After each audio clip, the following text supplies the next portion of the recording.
Nagiging sentro ngayon ng kontrobersiya ang Senado matapos magbanggaan ang dalawang kampo kaugnay ng investigasyon sa umano'y maanumalyang flood control projects.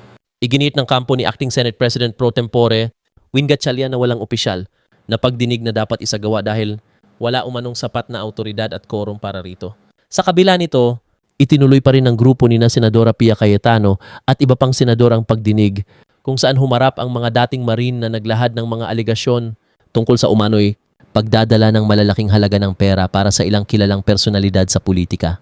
Lalong umiinit ang usapin dahil sa magkakaibang pananaw ng mga senador hinggil sa liderato at proseso ng Senado.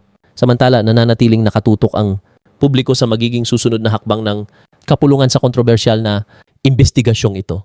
Tulong-tulong tayo maging reporter sa sariling bayan. CSTK channel, subscribe, follow, like, and share.